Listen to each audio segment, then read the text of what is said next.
সমগ্ৰ ৰাজ্যৰ লগতে তেজপুৰতো নটসূৰ্য ফণী শৰ্মাৰ ৫৫ সংখ্যক স্মৃতি দিৱসত মহান শিল্পীগৰাকীক গভীৰ শ্ৰদ্ধাঞ্জলি জ্ঞাপন কৰা হয়।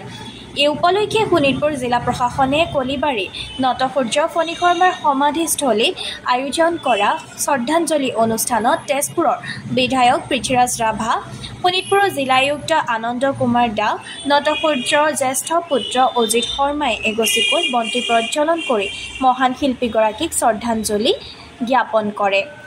অনুষ্ঠানত জিলা প্ৰশাসনৰ উচ্চ পদস্থ বিষয়ববীয়াৰ লগতে তেজপুৰৰ বিশিষ্ট ব্যক্তিসকলে শিল্পীগৰাকীক শ্ৰদ্ধাঞ্জলি জ্ঞাপন কৰে।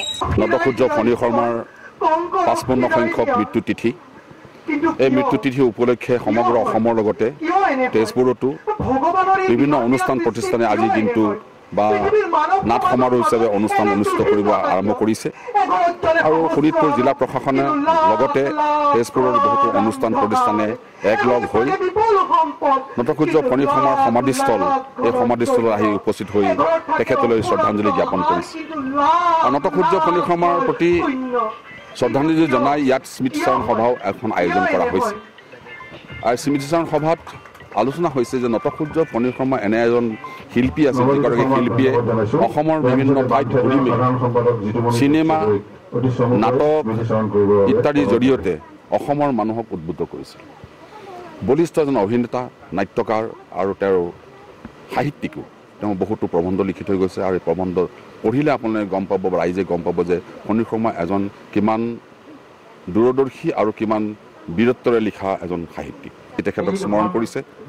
আমি তেখেতৰ প্ৰতি আমি সদায় অসমীয়া ৰাইজ চিৰকৃতজ্ঞ হৈ থাকিম আৰু তেখেতক আমি তেখেতৰ নাটক, তেখেতৰ লেখনিক লৈ আমি আকৌ পুনৰ নতুনকৈ অসমীয়া সমাজত প্ৰচাৰ আৰু প্ৰসাৰ কৰিম। জন্ম মৃত্যুবাৰ্ষিকী উপলক্ষে আমি জিলা প্ৰশাসন দল সংগঠনে মিলি আজি শ্ৰদ্ধাঞ্জলি অনুষ্ঠান সমাপন কৰিলোঁ।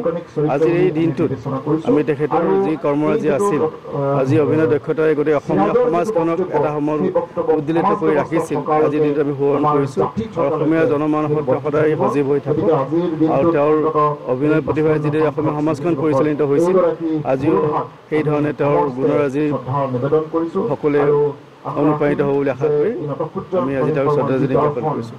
ইফালে কলিবাৰী নটসূৰ্য ফণী শৰ্মাৰ বাসগৃহত ৰাইজৰ দলে এক শ্ৰদ্ধাঞ্জলি অনুষ্ঠানৰ আয়োজন কৰে আৰু অনুষ্ঠানত উপস্থিত থাকে যুৱ নেতা তথা ৰাইজৰ দলৰ কেন্দ্ৰীয় উপসভাপতি ঋষিৰাজ কুন্দিনৰ লগতে কেন্দ্ৰীয় সাধাৰণ সম্পাদক অলোক নাথৰ লগতে দলৰ কেইবাগৰাকী নেতা কৰ্মীসকল।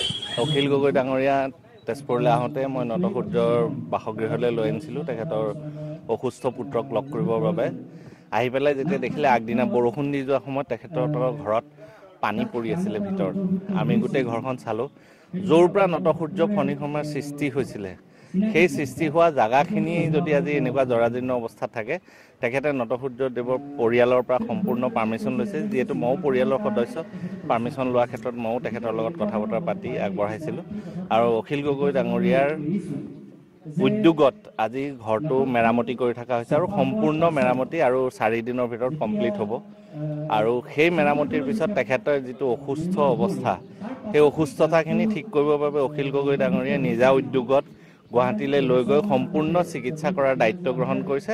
যেতিয়ালৈকে ঠিক নহয় তেতিয়ালৈকে ৰাইজৰ দলৰ আৰু অখিল গগৈ ডাঙৰীয়াৰ উদ্যোগত তেখেতৰ চিকিৎসা হ'ব।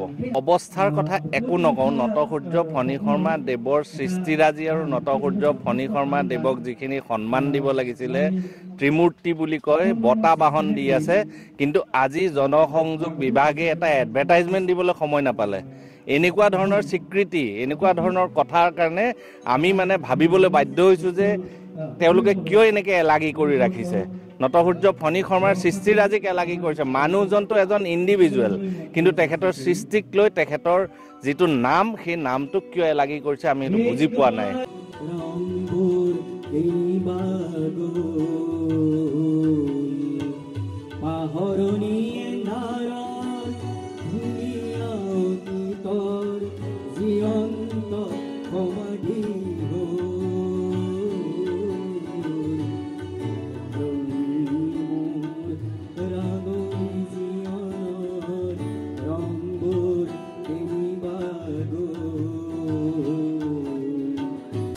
আপোনাৰ কথা কথা হ'লে হিন্দুৰ মহাকাব্য সেই মহাভাৰতখন পুৰি পেলোৱাহে যুগুত হ'ব ডাঙৰীয়া।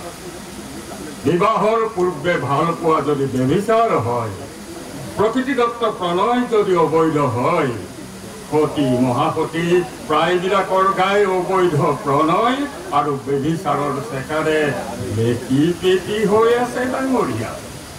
যি পঞ্চকন্যাগ্নিটো স্মৰণ কৰিলে পাপ খণ্ডন হয়, আপোনালোকৰ সমাজৰ আইনত তেওঁলোক কোন শ্ৰেণীত পৰে?